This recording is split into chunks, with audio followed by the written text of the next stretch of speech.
Welcome to Lama Surya Das's Awakening Now podcast. We are very pleased to share with you Lama's unique illumination of the awakened awareness teachings. If you are interested in supporting Lama Surya Das's podcast, please go to BeHereNow.com/Suryadas. Hello, everybody, and welcome. This is Lama Surya Das, the American Lama. Welcome again to our Awakening Now podcast here on the Be Here Now network, inspired by Ram Dass. And there are other teachers and mentors and spiritual elders and leaders here too, so check it out. And today, well, we all know what's going on in the world and in our country, and perhaps we even know what's going on within ourselves and each other and our relations and how we relate to things, which makes all the difference. Not what happens, but how we relate to it. So today I have here with me our guest, CJ Liu from the Pacific Northwest. And we're going to be talking about the Buddha in your backyard. I don't know if you have a backyard, but you know what that means. Some call it the Buddha in your hand, palm of your hand, the Buddha within. Doesn't have to be Buddha, but CJ, do you have a Buddha in your backyard? And I don't mean just a statue. I have a Buddha I have two Buddhas in my front yard. I have a Buddha on top of my fireplace. I have a Buddha on my bookshelf. I have many, many Buddhas, but I don't have one in my backyard. Okay. However, I'm trying to. Like you have Buddha in your life. Yes, like I am. Here and a Buddha there, here a Buddha, there a Buddha, everywhere. Everywhere a Buddha, like the hokey pokey, but the Buddha. Yes, I hope I'm attempting really, really hard to have the Buddha on the inside versus, because the hokey pokey is you put your foot in there and you put your foot. Yeah. I guess actually the hokey pokey is a perfect dance for it, right? Because you put your right foot in. And that's what it's all about. Oh, that's what it's all about. I always wanted to know what it's all about. It's about the hokey pokey. It is. How hokey? Right, because you put your right foot out, you put your right foot in, you put your right foot out, and you spin it all about. You do that. Yeah, that is basically, it's a spiritual song. I didn't understand it until this very moment. Well, I'm glad we've opened your third eye or your third year. I don't know. Are you saying I'm only 3 years old? Okay. No. Yes, the inner child, Buddha is always there and wants to sing and dance and enjoy together. So it's nice to have you on. And I've been on your radio show a few times, and I'm sure people are aware of that, but maybe you want to mention something about that so people could follow up and follow you. Yeah, so you're one of my you probably don't know this, but you're one of my all-time favorite guests. I have you on as much as I possibly can. I know that. Yeah, my show is called Fired Up with CJ, and I just adore having you on the show. And I literally, I reference you. You probably have no idea how much you're part of my life. We reference things that you've said, or just the wonderful way in which you go through life, which is with full of humor and joy and realness and authenticity. Which is what I love. So I have you on my show all the time. So I'm so happy to be here and be with you. Thank you. It's a pleasure to see you and be together.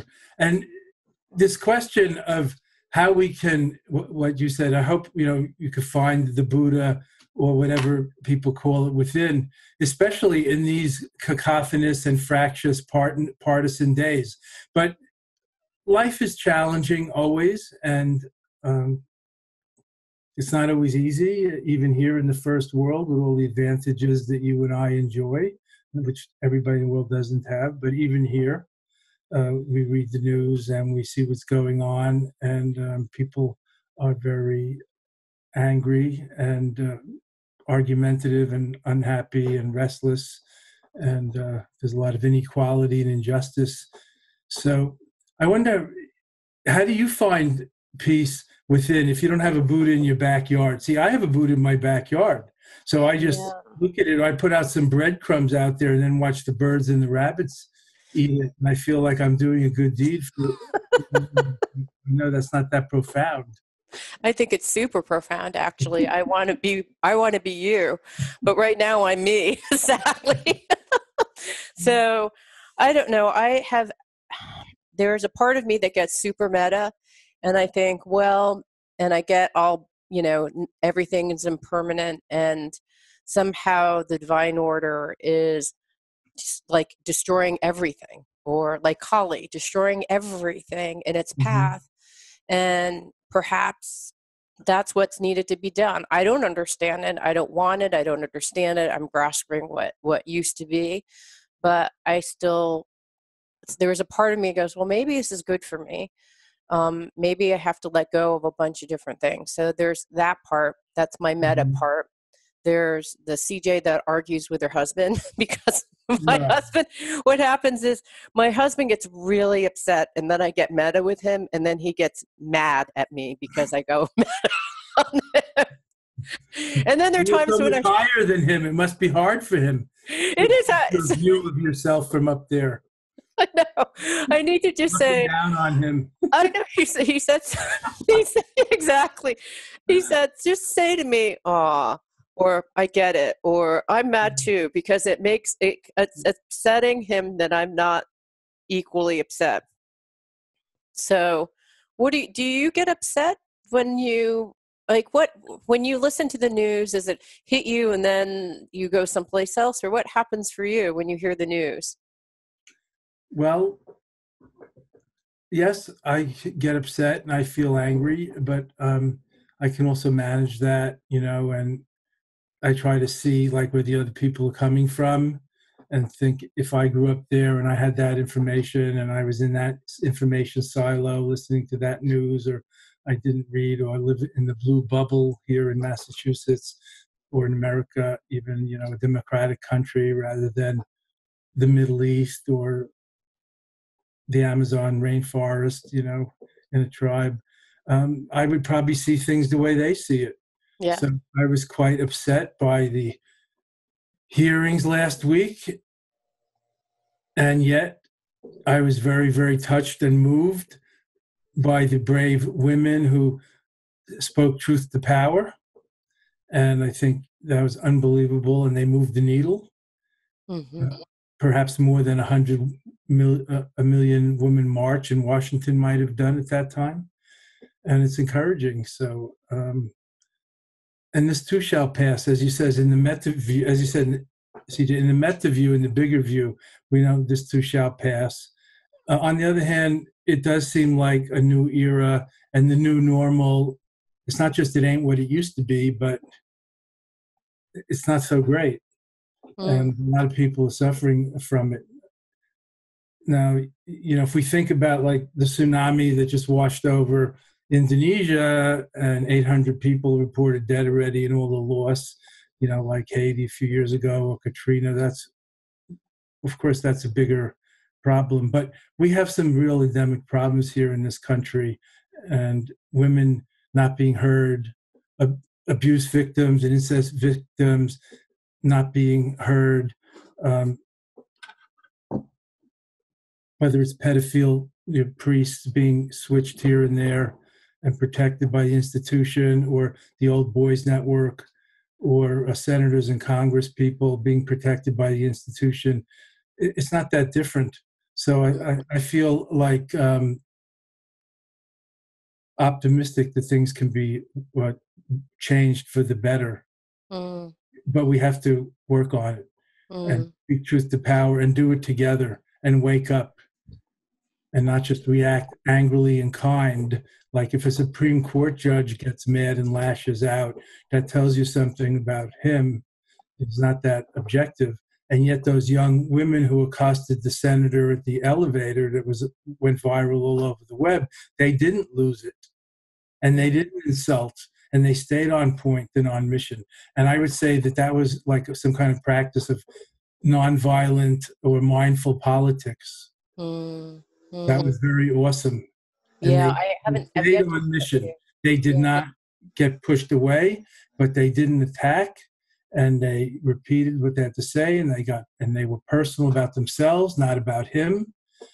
And it was very impressive. And I would put that down to like some learning that we've done in the last generations about how to speak truth to power and how to be mindful, how to listen to yourself, and how to really make a difference and do it together. I was glad there were two of them and not one, and not just an angry crowd with some things being thrown Mm. either. You know what I found curious, though, is that during a lot of the news reports were saying, I find both of these people credible. I find that each of these stories to be compelling, incredible, and that disturbed me at some level, because I understood, I could feel the pain, I could see the pain in Kavanaugh's face when he was talking, but I could also see the anger and the lack Mhm. of composure. I, I don't know what to think about it, but I think it's the thing that you started off with, is that there's so many truths, right? I mean, from his perspective, I think, I don't know if he's speaking truth to he's probably thinking he's going through speaking truth to power as well, right? Because he feels like in his world, he's the victim of some abusive political power. But I have a hard time reconciling his truth. What's the truth that you hear in his position?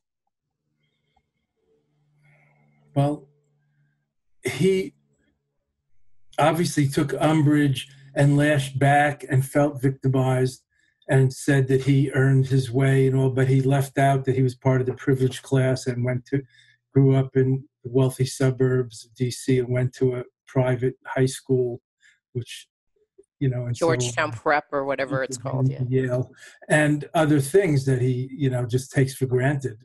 So speaking truth to power is usually something that comes from the underdog, like Mahatma Gandhi or the Indians talking to the British Empire, the most powerful people in the world.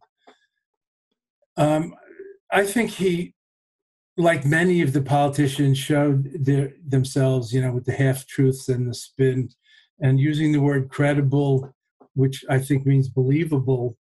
If you think Mm, Professor Ford's story is believable, then that already casts a lot of doubt on the character of Judge Kavanaugh and the other boys, or men, and those things. So I think that there's a lot of self-interest and real venal and craven motivation there, uh, from the old boy network to get mm, their boy through and hurry it through without an investigation and all that. And I think he's used to that. So just that's why I was saying, if you see where people are coming from, then you could empathize and feel what they're feeling a little more. And I think they're not used to being grilled by people who are not from their class or their level or their mm, color. It's a mm, lot of elder white men deciding again about what women do with their bodies and what they talk about, just mm, like in the abortion debate mhm, and other things. So I think it's taught us a lot. And although in one way things haven't moved that much, in another way they've moved a lot since the human rights era and the marches of Martin Luther King Jr. and the 60s and the feminist wave and so on. I think that's important. And I'm concerned about the younger generations, like mm, where they get their news now and what they can believe and what they can act on mm, and how they can do together better than we have and be less partisan and find a third way or a fourth way, not just this big divide in our country. So I work on that personally myself and also with my students and following mm, in terms of practices like the Buddhist practice of exchanging self and other and seeing things through others' eyes. mm, And Lojong, giving and receiving, putting yourself in the other's place, and also talk about it and write about it and try to live it myself mm, and practice mindful anger management and mindful reaction management and take a breath and think before I react, and so on. And I think people really need to learn this, and we can bring this into the education system too. So is the thing that you just did with Kavanaugh, is that an example of, okay, if I were him, Yes. let's think about, okay, so that's an example of the practices that you take students through. Yeah, I would be shocked that, these people were attacking me. Look at my record as a judge. Of course, it's been hidden, his record as a judge. So that's where the lies and the half-truths come in. But that's where many of them are coming from. But I can actually, here's what I can relate to it. I've told half-truths. Do you know what I mean? Like we all tell half-truths, even not even in a malicious way. We tell truths to ourselves about what we are or what we're not, or who someone is or who someone isn't, and what we've done and what we haven't done. I think it's a protective mechanism. So from that standpoint, I can kind of see it. Yeah, okay. I can get there. It does feel still hard. It is hard, and this is hard work for everybody concerned. That's why we're all struggling, and I think that's important.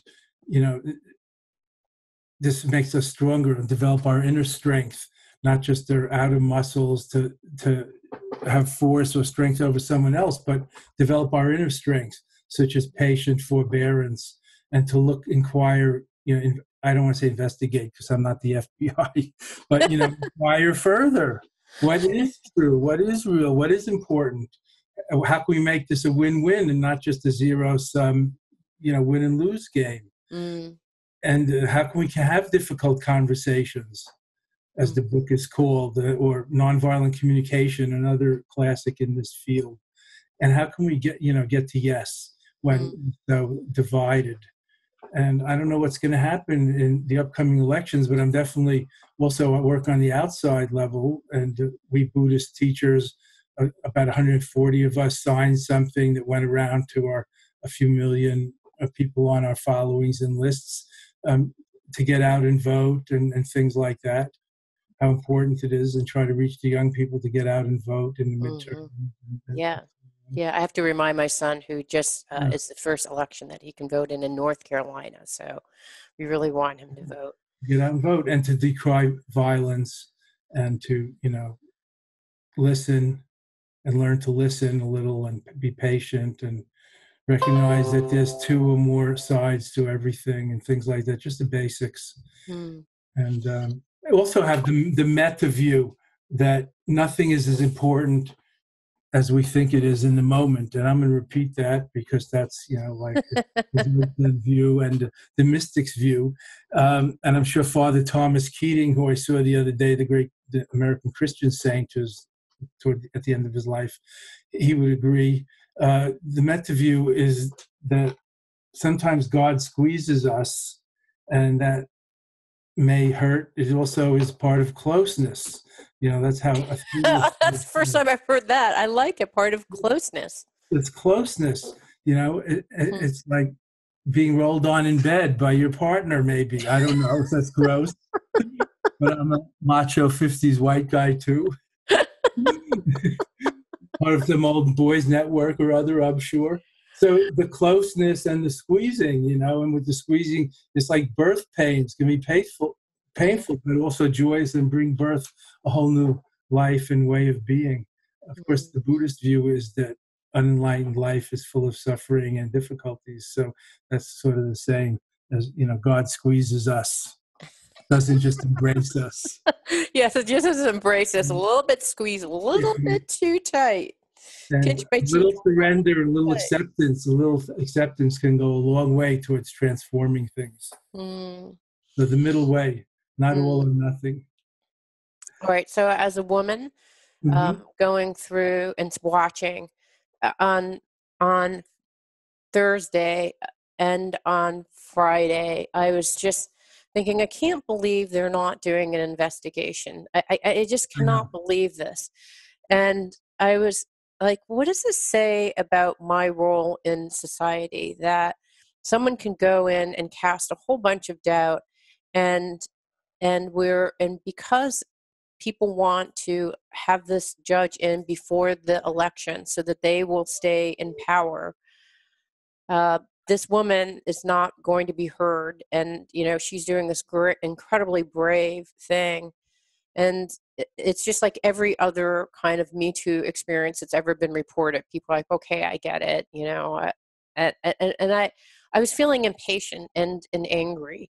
So is the compassionate view for people who are so involved? What's a compassionate view that I can think of for the politicians who want to stay in office and that are just, I don't feel compassionate. I feel irritated. Do your job. Why are you, Well, don't I you do care too. about us? I feel so irritated. I do too. And it is irritating. And that's, the first noble truth of Buddha is the unenlightened life is irritating. And that's where God is squeezing us, if you want to put it in that way. Okay. And how we relate to it makes all the difference.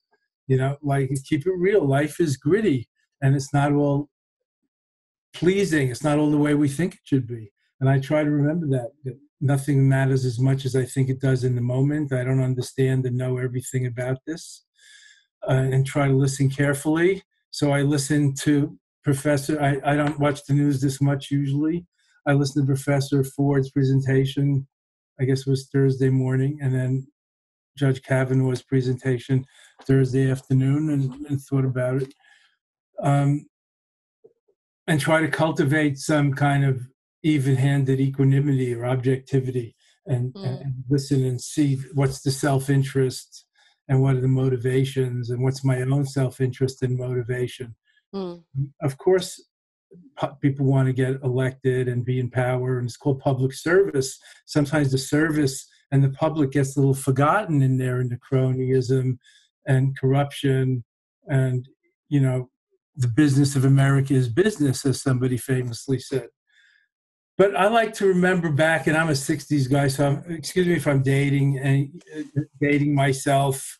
You're much younger, and I know a lot of our listeners are younger. Robert F. Kennedy, John Kennedy's brother, who was the Attorney General when John F. Kennedy was president, he said in 1967 or 8, shortly before he was going to run for president and was assassinated also, he said, politics is an honorable profession. And nobody snickered. Who can say that today? I know. And that's sad, but that's the sad fact. And we live in a very challenging world and changing times. And it's not just American politics. We have to deal with the global politics, the environmental politics, and other powers like China and Russia and Europe and South America. So it's not just our politics and our partisanship. And I think we need some systemic change. Yeah. Look at Don't you think Obama's time. I loved President Obama and his wife and family. I thought they did such a marvelous job and showed such character and dignity. But he was caught in the partisan impasse and could hardly get anything done. And the amazing things he got done, like Obamacare, they immediately and Environmental Protection Agency things, they immediately started to unravel after the next election. So I try to stay in it for the long run. That also helps me keep my equanimity. I had a question and it's completely evaporated from my mind. I'm sure it'll come back if it's important. Yeah, it will come back. I think that I know what I was thinking about is, I think of John McCain, and I think it's almost symbolic, right? Because to me, he represents that generation that you're talking about, where politics had some grace and dignity and mattered at some deep level. People were really public servants, and sometimes I wonder whether, well, he was elected during that time, and he's been stayed in office, and maybe what we've done is we elected people who represent us. Maybe we don't like what they represent. Maybe that's us. That's what I'm saying. Maybe our interests. Well, yeah, maybe that is our interest. I mean, the Us whole before, living from, America first and things like that. I mean, yeah, like, really get down to it. yeah, I mean, the only thing I could justify in my mind is because Trump, I have challenges with, is that, well, maybe he is representing either an unrepresented audience or represents some I mean, he is us. So when we elect him, we're electing some version of what's Yes. inside of us is now outside of us, presiding over us and having dominion over us. Maybe that's, I don't know, maybe we can look at that as our lesson as we get squeezed cheek to cheek with Trump. Well, if you use the word us, you have to recognize half the people in the country voted for him. Yeah. And, a lot of people approved of him, and recently his approval ratings are down. But life is complicated, and hopefully things will change and the pendulum will swing back in a few years. But I want to come back to the inner change and being in for the long run and cultivating some equanimity and compassion and action also, and look at the inequality of the systems and be more inclusive and things like that. And really make a difference and pass it on to the younger generations so that they have a better life. I despair sometimes of the world that we're leaving them, but I'm still optimistic. I try to look at the 3/4 of the glass that's full, not just the half that's empty.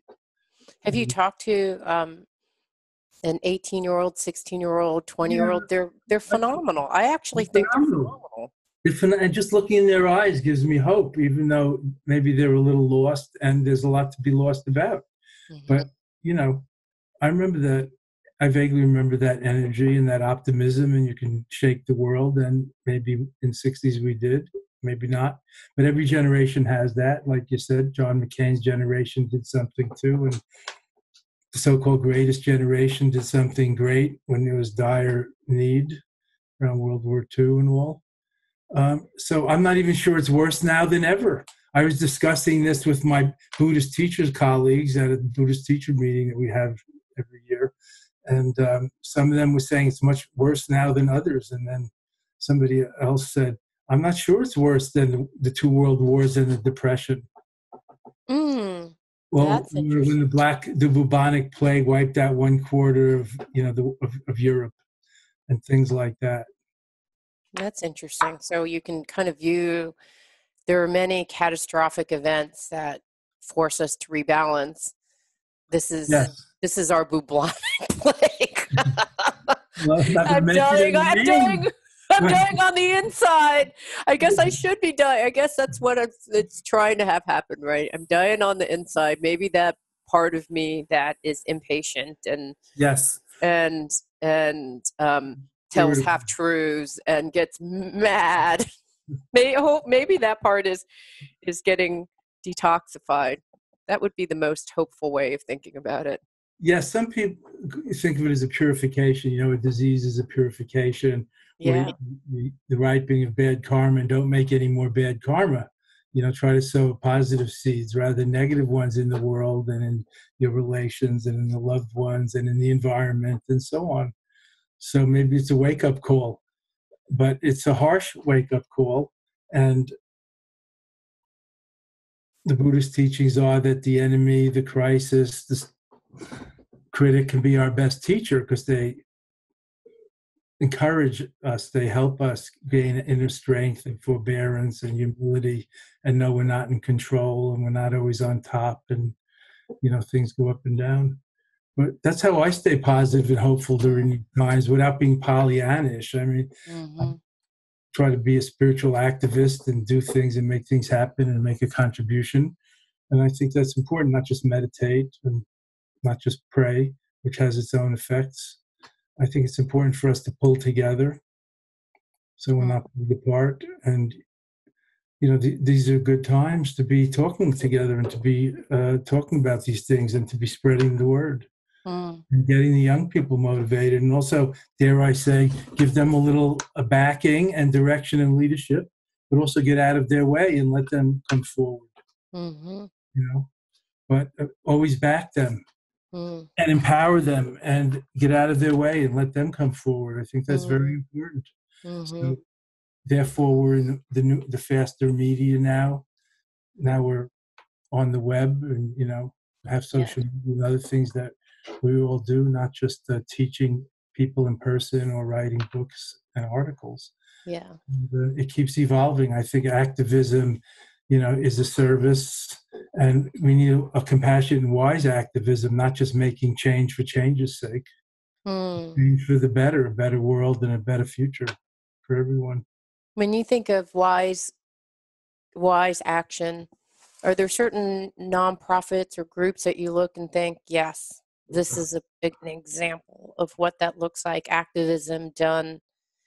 And you mentioned the women on the elevator with Jeff Yeah, Flake as kind of an right. activism, was wise activism. I think, I don't know if that you would Yes, characterize that as wise yes, activism, but I what does would. wise activism look like? Well, I think that's a good example of that, as you said. And I gave some reasons before about how they didn't overreact, even though they may have been tearful and emotional. They stayed on point, and they were respectful and called him sir, and uh, stayed on point and made their points and deeper, and didn't just keep repeating the same thing, and said, what will you tell your children? And it feels like you don't care about me, what happened to me, and other survivors of abuse. And they very much stayed on point and on their mission. And that takes mindful awareness. That's the wisdom in action right there, not Mm, getting lost or overwhelmed by what seems urgent but may not be that important. Like, mm-hmm. somebody doesn't listen to you, in a foreign land, shouting louder doesn't help if they don't know your language. That's That's a foolish big, activism. So, and they kept the door open, and they didn't let the PR lady move them away as she tried to do to get the door closed. So they stood their ground, but non-aggressively. So that, I think, was really like Gandhi's ahimsa, non-aggression, as well as his satyagraha, truth power, speaking truth powers mm, at, mm, at once, and that's a good example. And there are some marvelous people who in the world who embody this, and also some organizations. And I hesitate to mention or any of them, but there are people to look at as models, and we know of some people like the Dalai Lama, who is not an angry, bitter man because the Chinese conquered his country, and he's still trying to work out peaceful solutions. mm-hmm. And I used to say Aung San Suu Kyi of Burma, who was under house arrest for 18 years, but the Burmese situation with Rohingya is a little complicated. But I think the point is, it goes beyond inclusiveness. If we could be wiser, we could see through the illusion of separateness and realize our intrinsic oneness. And we all want and need the same things. We're just pursuing it through different ways based on our conditioning, Mm, nature and nurture. mm, And that's mm, and so that also helps me stay in touch with the bigger picture mm-hmm. while dealing with what's right in front of me. Mm, And mm, that's how I find peace, or keep some kind of peace and equanimity in these crazy times, even with watching the news. I used to avoid the news. mm. I, Well, I didn't really enjoy watch the news about the Gore Bush Chad fiasco in Florida, or Anita Hill and Judge Thomas's I know. hearing, or O.J. Simpson, and everybody in history has concluded that Anita Hill was telling the truth, but Thomas is on the court, and that O.J. was guilty, but the court decided he was innocent of that crime. Mm-hmm. He fulfilled his stripes and went to jail later for other things. But I think the middle way is the Buddha's greatest teaching, and that helps me keep equanimity. The longer view, think global but act locally here Mm-hmm. in myself and with each other, and not be so irritable. You can't really suppress the feelings. Feelings are normal, but how you respond to them, like how you respond to the irritability with your husband. Mm-hmm. No, he actually gets irritated with me, which Yeah, we'll I work through totally, it. yeah, which I understand.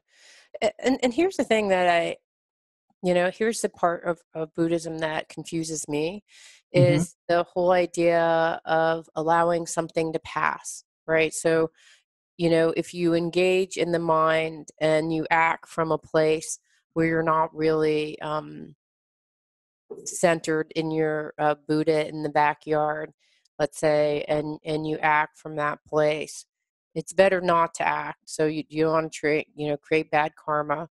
So I guess the problem, though, is that if you keep on finding yourself hitting the same roadblock each and every time, and should I go to a psychologist? Like, when does psychology come in, and when does it, like, don't water the seed, pluck it out like a weed? Like, it's always it's unclear to me what when you use what. And if you talk to a lot of spiritual people, they would say, don't feed, don't pluck it out.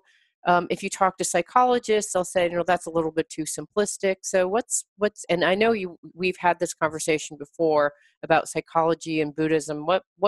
And now that I've traveled the path longer, I don't really know what the right thing to do is, or is it depends? Well, I think the truth, can be malleable and adaptable. Truth isn't one of my favorite words. So we were talking about wisdom. Buddhism is about cultivating and developing discerning wisdom and unconditional love and compassion, not about the truth or reality exactly. Mm. But I agree with that psychologist, as they said, that's a little simplistic about just plucking it out. You can't pluck out your emotions. You have your emotional intelligence, and they have their important function in your life. Mm-hmm. So you can't just pluck out fear or anger. But you can start to look into yourself and others and see what causes what and how things go around and come around. And if you're an angry person, or you wake up on the wrong side of bed, and you start, awkwardly bouncing off things in your day, and shit happens, or you close the car door on your thumb, or you have some kind of quote accident, not paying attention. It's not really an accident. So I think you have to find a way to balance these things. A big part of Buddhism has always been psychology. Really a psychophilosophy, but psychology is 1/3 of the Buddhist canon since it is 100 years ago. Yeah, the Abhidharma, one of the 3 collections of Buddhism, is Abhidharma, which was 2,000 years and more before Freud and Mesmer, beginning of psychology. So there's a big overlap. And not just with the mind, but with the heart and mind, the body and the energy and the emotions and the spirit. And so I think we could work on those various things, look into them ourselves, like do some physical things or that help, like exercise or yoga, and loving and other physical things, and good nutrition and balance, sleep and work ethic. Right. And also some mental things, and also some spiritual things. And you don't have to be lost in all the doings. You just have like an integrated approach to whole living. People have different words for these, like integral living or mindful living or being on the path. You don't have to get confused. Like, we used to go to school and there was a new subject every 45 minutes in kids' school, but it wasn't that confusing as long as you had a list and you just went with everybody else. Right. You don't have to get confused. So you go through your day and you do your different things, and you have your home life and your work life and your public life and your private life, and it's not confusing. So spiritual life is a part of that, or it's all part of spiritual life. We're all spiritual beings trying to live on this earth together. And I think, many of these politicians are very much Christian oriented, or they say so. So, I take things at face value. I'm not here to judge people's spirituality. And there's many, much we can all learn from Jesus's message. And I think we should all learn it more. I'm not sure people know about other world religions, but most of us don't really know about our own religions. Many of these Christians, are sort of church going, but not really practicing the unselfish, unconditional, inclusive love that Jesus showed, or patience and forbearance and humility. And I think Mm, that's where we can do our work together and also have public conversation about this non-judgmentally. mm-hmm. You know, The best education is the experience. silver bullet in higher education, not just college, but life learning and wisdom and, ethical virtues and all. I know it's not very sexy to say, but we could all learn a little about character development and passing it on to the next generations, especially for leaders.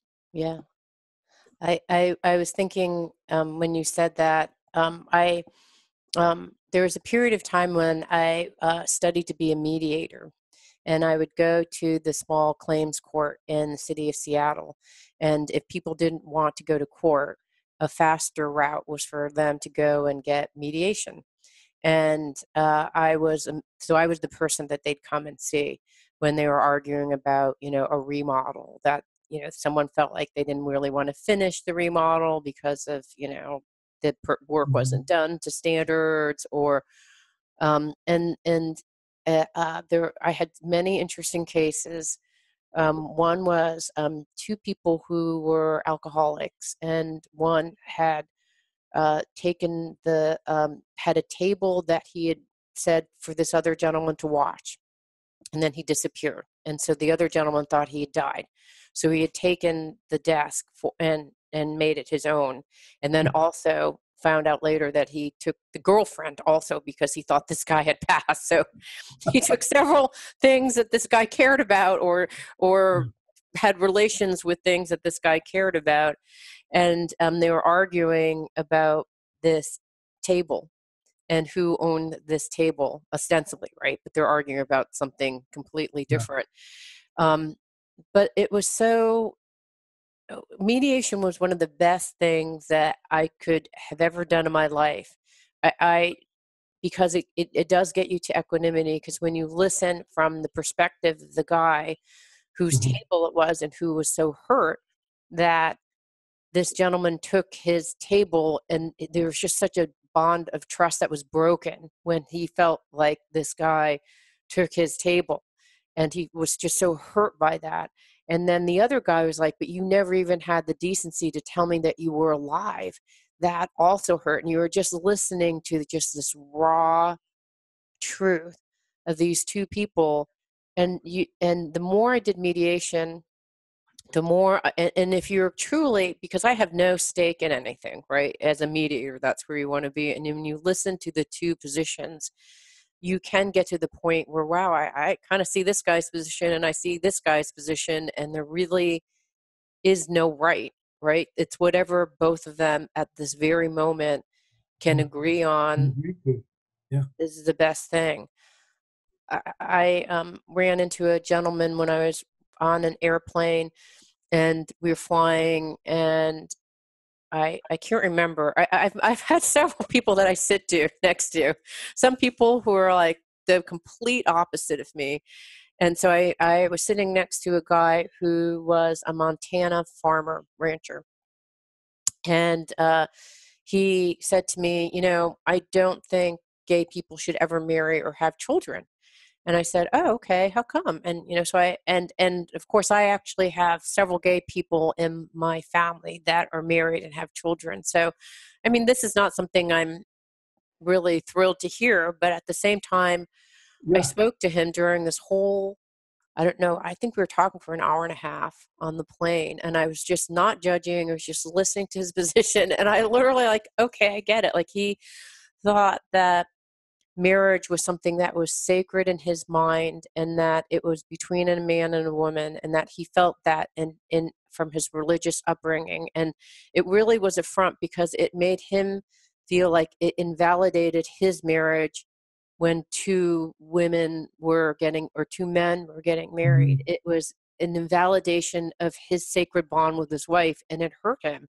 And I thought, wow, like, okay. And I was like, "Well, I can see that. Like, if you truly feel that this is like a true invalidation of something that you hold sacred, your union with your wife is not sacred anymore, that would be hurtful." And then I said, but I have a, a, a sister-in-law that has a son, and she loves him dearly. Don't you think if two people who love their children dearly, love them.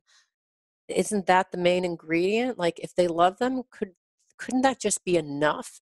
Does it matter that they're two different genders?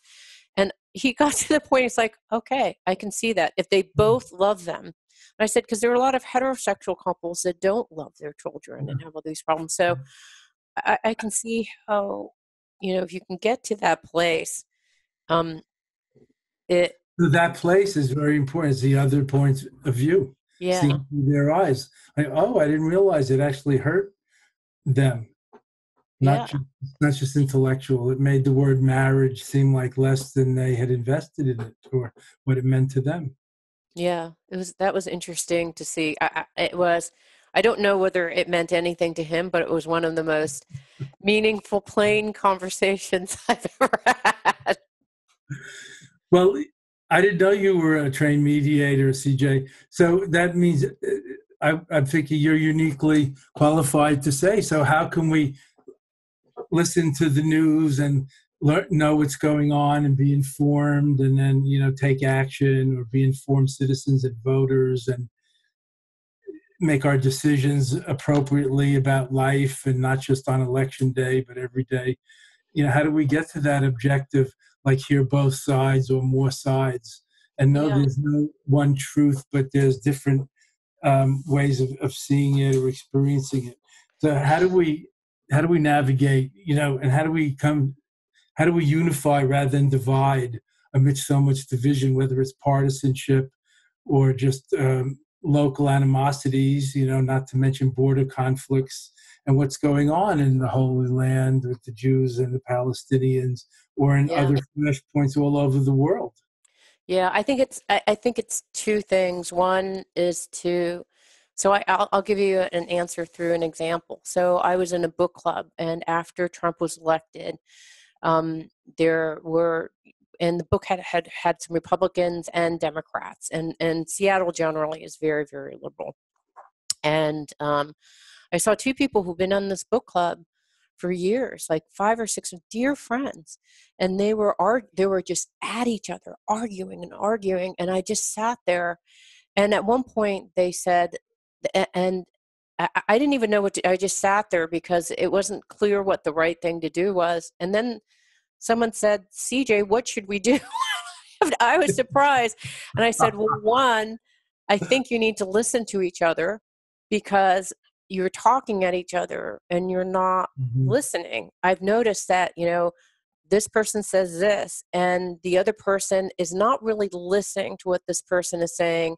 They are taking a little fragment of that and then going off in some direction. And you're not really listening because you want to hold true in your position as being right. Your position has to be right, so you're not listening.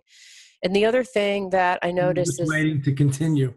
Well, you want to win your point. It's like you're doing a rally and you're playing tennis, right? You hit the ball over the court, the other person hits the ball, and you're waiting for the person to win. And there is no winning in this scenario, right? I mean, it's just about how can we both win, which sounds like, oh, how can we both win? But there is the weird thing is so I said, you're not listening to each other. And then they're like, I am listening. I'm like, no, you're not. You're not even answering questions. So you said this question and then the person never answered. You never even gave her a chance to answer. You just rapid fired all these questions and then you never answered. So I think you're not listening and you're not asking any answering questions, nor are you really sincerely curious about getting to the answers. In fact, I had dinner with this woman afterwards because she's like, what should I do? And I said, this is the greatest opportunity is to just get curious. If a person says, I think that educated people should be, like, how can people be educated and vote for Trump? Like, well, why don't you ask someone who voted for Trump and ask them why they voted for Trump? And you'll hear a lot of different reasons. I mean, I've asked folks, most of which give the answer of, I think it's good for me financially. I'm like, okay, well, yeah. I don't necessarily. I hear that too. I travel around the country, my mission, and I hear that too. Like the coal miners thought it was good for them, and other people think it's good for them, and it may or may not be, and they may or may not be well informed. That's why I was stressing before about us paying attention and knowing what's going on and having more discriminating wisdom and awareness. Yeah. But I think if you're hungry, your child is on opioids, you haven't worked for years, you don't have any sense of self-esteem left, like someone who comes and offers anything, you're going to listen and want to believe what they're saying is true, because what was there before, was not working. So, I mean, from that perspective, I totally understood why what happened. And we've all been informed. I'm in Seattle. We're going to Amazon Go, where we don't even have to there's no checkers. And we just go out and get whole meals and walk out because we put our card in. We're like, I'm living in this imaginary virtual world. I'm not part of reality. I know that to be true. Everybody has their part in reality. Huh? So I'm going to press you on this. So as a trained mediator and all, how can we unify and not divide? And you've mentioned listening, which I mentioned too. Listening, Thich Nhat Hanh mentions it too in many of his teachings, that we have to learn how to listen, and mindful listening, or whatever you want to call it, just like open listening, not just waiting for the chance to hit, jump in. Monologue, but actually dialogue or public conversation in the public square, or whatever you want to call it. Now we can foment public conversation online in different ways, and people who are interested pick up. So that's very interesting, and that's moved some needles also, like the Landmine group. You asked about nonprofit groups before that I respected or learned from. They won the Nobel Prize, not the individual, but the Landmine group. I think it was led by the women from Vermont, who tried to do something about the rules about landmine sale, and because there were so many landmines all over Southeast Asia, blowing the legs or the lives off of people, minors and children, left over from the many wars of the 50s. Before the Vietnam American War, it was the French Indochina War, and so on. So they got the Nobel Prize for that, and it was almost leaderless. It was really almost like the Occupy movement. They actually were effective, and I really respected that. And I think that Václav Havel, who was imprisoned in Czechoslovakia and actually took his people to freedom, and some of those movements in Eastern Europe that broke down the Berlin Wall are instructive. And but how to do it today? This is a different era and time and place. How to rather than build walls between us and Mexico, or be more isolationist and me first, how to be less selfish and more sharing and inclusive and tolerant.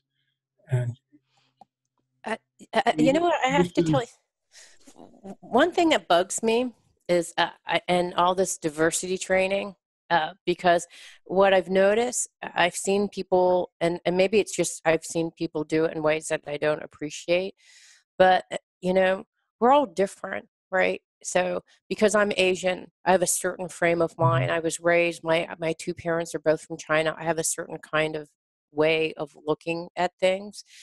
But I think one of the things, to answer your question before, is that I think we have to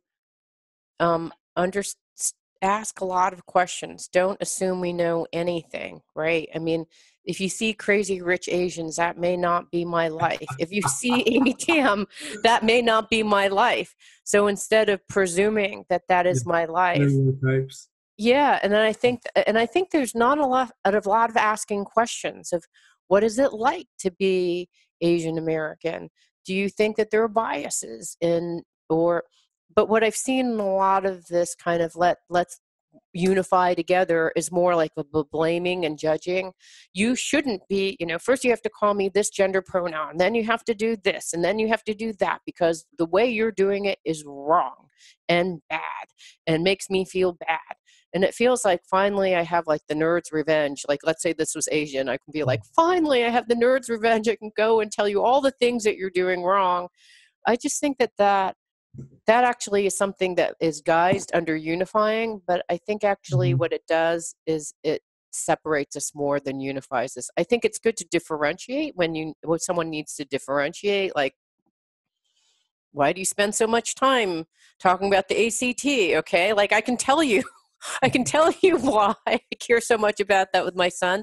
It would require like a longer cultural conversation, but to like stereotype me as a tiger mom is like, I'll tell you why I'm a tiger mom, okay? Like, but I think that there's more, I guess to answer your question, it's like less blaming, less judging, getting more curious, because there's always some good reason why someone is a particular way. And if you, like the Montana rancher, if I just said, well, I completely disagree about, two gay women not being able to be married. I think it's the right thing. And I don't, like, I want to understand why you think that, like, that wouldn't have done anything. But I said, well, I'm curious, why do you think that? Or what brings you to that conclusion? And he said, well, because my wife and I, blah, blah, blah. I'm like, well, how long have your wife and you been married? And then he explained, and he said, it's not really part of my religious upbringing. I'm like, well, what is your religious upbringing and what does it say about this? And I thought, well, if that is his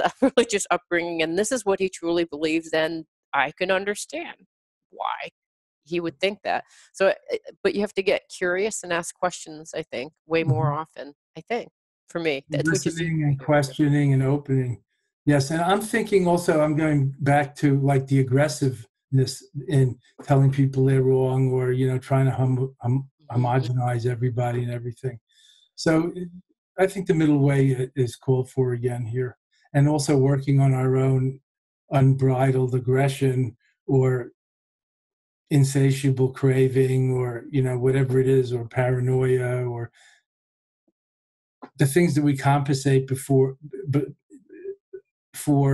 like, that we overwhelm other people because we're feeling fearful or insecure or anxious and things like that, putting forth an extra strong exterior.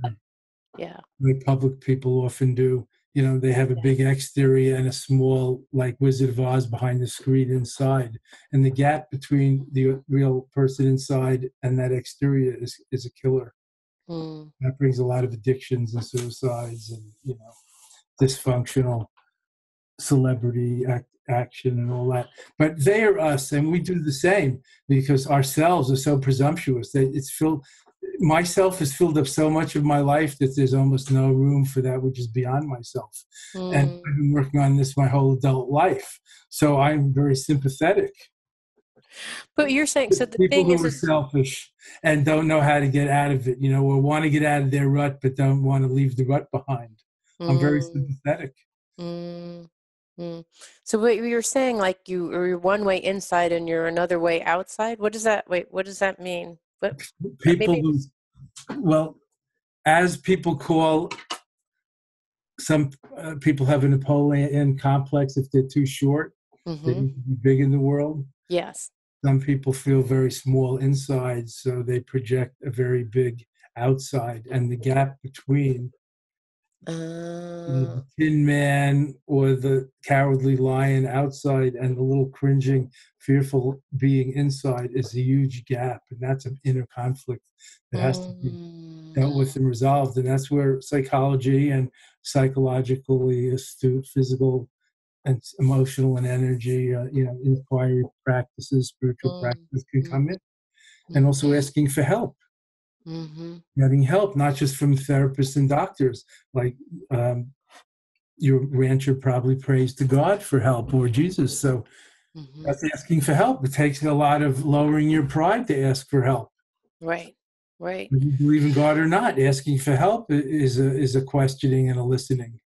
Yeah. So I recommend that. And I often say when I don't know what to do, I put my hands together in prayer or namaste and just put my head down and quiet my heart and mind, or just let it roll and see what comes up. And often it empties out a little and something comes up or remains, or something, the inner voice speaks. The Buddha within speaks. Things become clearer when you stop stirring and shaking it, and the mud falls to the bottom. So I think that, like, asking for help and listening is also a good way Yeah. However you do that, however you can do that in Yeah. practice. I did that with my husband the other day. He said, "You really made me mad when you did blah blah blah," and I was about to say, "Well, I did blah blah blah because of blah blah blah," and luckily I had just been meditating, and he said, "You really made me mad when you did X," and I thought about it, and I was breathing, and I thought, "Oh, what I really want to do is explain to him why I did X," and that's not really listening to him, which is I really made him mad. Yeah. And Right. so I said, hold on, hold on. So he said, you really made me mad. I'm like, okay, hold on, hold on. And then I was like, you don't need to like say this other thing. Really? It's not going to help, and it's not helpful, and it's not loving. And then so he just watched me, and I looked at him, I said, I'm sorry. That was it. And he said, what was happening? I was like, you don't even want to hear what was happening. I'm sorry that I made you mad. You're completely right. And I'm sorry. And it just, That's a big shift. it is. That's An where exponential leap. It's not just a yes, little incremental, a better retort. it was. It was just like, God, please tell me what to do.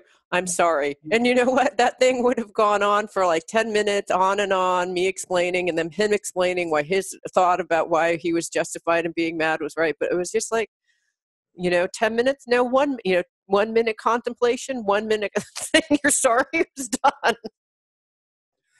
So I find, a lot of the outer life and the public life today is stressful and fast-paced and tension-producing, and maybe it always was. I don't know about your Montana rancher seatmate or people in the old generations in the slower days, but we have so many interruptions today from communications of all kinds at every moment.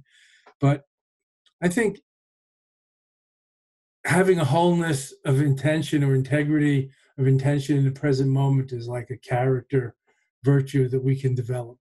Mm, I pray that that's And then true. there's nothing to be, then you don't feel there's anything to be distracted from. It's like, oh, this is my job, is dealing with this now. Yeah, Not why are you bothering me? I'm trying to do my job. And yeah, of course, it's not black and white. yeah, It's not that easy to pluck out the habit yeah. of, reacting irritably, to use your word, or impatiently or resistingly. And also to know that you have the freedom and autonomy. People talk about freedom a lot, but rarely talk about and understand autonomy within interdependence. For Hmm. example, just because there's an interruption, somebody knocking at the door doesn't mean you have to stop what you're doing. The Hmm. phone ringing, if your phone still rings, whatever it does, or plays Beethoven's Fourth, I don't know, doesn't mean you have to pick it up. Yes, yes. It's It so may wise. seem urgent, but that doesn't mean it's important. And maybe you're doing something more important, like bandaging your child's bleeding something. Right. And who knows what it is at the door. And if it's really important, I guess they'll stay there long enough. I love this. I'm bandaging my child something. I can't Yeah. answer the door. But practically speaking, like people talk about road rage and all these stereotypical reactions that one might have. But like I try to practice again that kind of loving kindness and empathy, really think, well, I don't really know what's going on with that driver. Maybe they have a pregnant person. I guess it's a woman, a pregnant Person. woman, or animal, a pregnant woman in the car, and A pregnant woman animal. A pregnant female they're animal in racing the to the car. delivery place. I'll let them go. I'm not gonna, chase after them and smash them or raise my fist or try to teach them a lesson. If we knew more about all of these circumstances and conditions, I guarantee you we have a different relation to these stimuli. I And our agree. response would be much more principled. So I try to bring that kind of mindful reactivity management or anger management in between stimulus and response, and Hmm. not just blindly react. And these things take practice, like breathe, relax, and smile before you just retaliate in kind, or think before you act, or try to see people as, as like you, like the soul level, not just the color or the shape or the personality. Soul's just a placeholder, but, not just what they look like, but what you projected onto them before they said or did anything. And that's what Ram Dass likes to call it, the soul level. Relate to everybody as souls, including these politicians or anybody. And again, they're worst bogeymen in history, genociders and all. But at the soul level, things look different. Yeah, at the soul level, we all have not pity, compassion. I love how we can be love. We can be love or bubonic plague, right? And we have all both. Yeah, or both. Okay. Hey, Lama Surya Das. You were joking about being a tiger mom. Hey, Lama Surya Das. Yes, We're hitting time. You have a suggestion about how to wrap this up? I think you should end with a meditation. I think you should end with like a meditation, either one for like daily or something to help, a unity meditation, something like that. But we'll cut out this little part. Okay. Okay. So how long should it be? Like 2 minutes or 7 minutes? Let's do like 2 to 3 minutes. Okay. Do you have a watch thingy that you can? Yes. Okay. And then I have a quick question for you afterwards, okay? Can we reserve 1 minute afterwards? Because I have a question for you, Lama. Oh, do you want to do the question and then wrap up? No. It's something separate.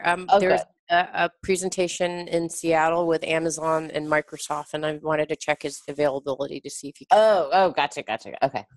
Great. This will be cut out. All right. Thank you. Thank you, Cal.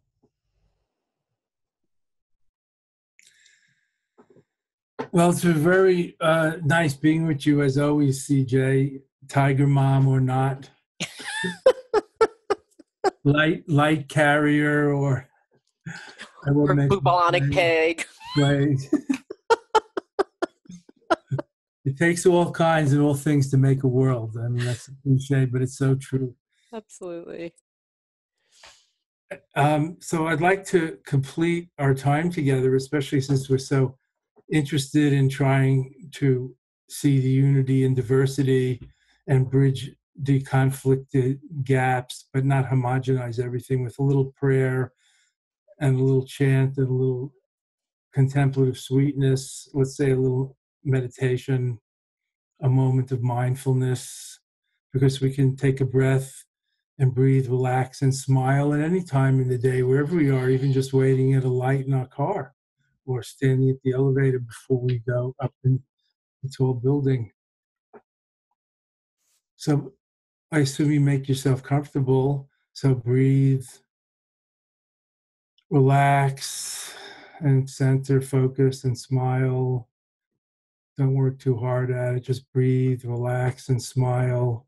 Done is what had to be done, as Buddha said. Feel your body, feel your butt making contact with the seat or wherever you feel it, or the pulse in your wrist or temples, or the breath at your belly or diaphragm. Just feel something embodied, somatic. Breathe, relax, and smile, and just follow the breathing. Breathe, relax, center, focus, balance, and smile. If you don't want to smile, that's okay too. Just breathe, relax, and let go. Let be. That's the secret. Letting things come and go. All this impermanent, ownerless phenomena and mind stuff just rolling on. Letting go means letting come and go, letting be, friends. Not suppressing and not being carried away by the flotsam and jetsam on the stream of consciousness, the river of experience, just watching it all go by and enjoy the show. Just breathing. Enjoy the joy, the inner peace, the serenity, the natural flow, natural meditation. Nowness, awareness, the true Buddha within. Right now. You.How, marvelous. Yes.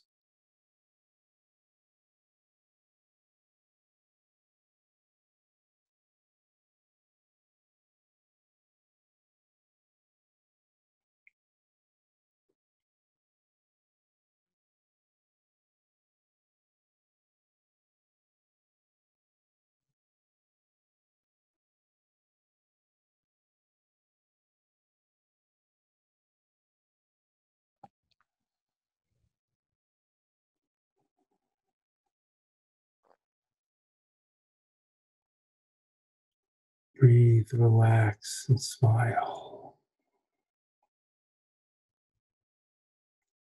Sit like a mountain. Heart, mind, like the sky.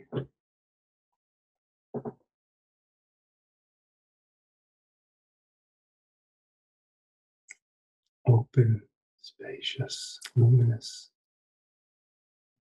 inclusive, free.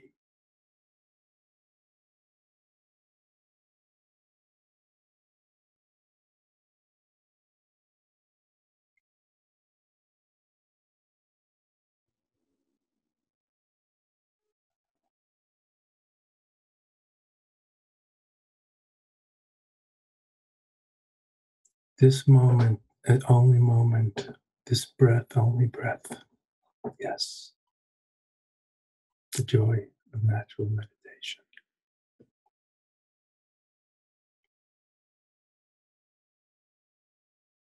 Inner peace, sublime silence. Naturalness is the way. Yay.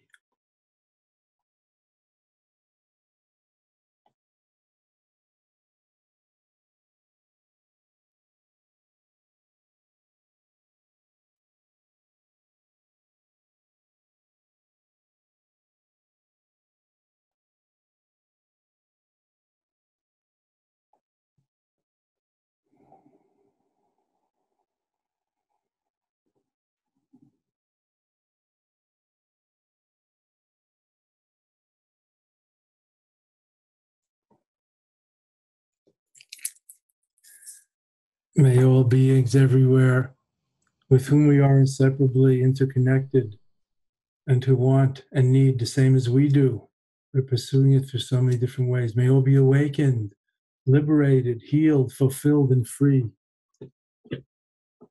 May there be peace and harmony in this world and an end to war, violence, injustice, inequality, poverty, and oppression. And may we all together fulfill the promise of this gorgeous, mysterious spiritual journey. One family, one beloved community, one satsang, one sangha, one mandala circle, one beyond separation. And I bow to the Buddha, the light, divine, the goddess in your seat. Don't overlook her.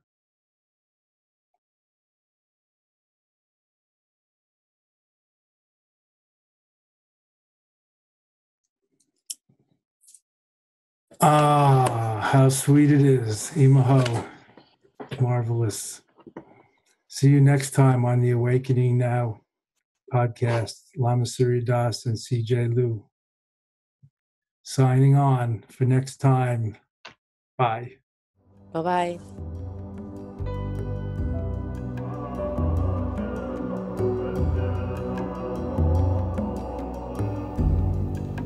Tere siwa tenji gyacho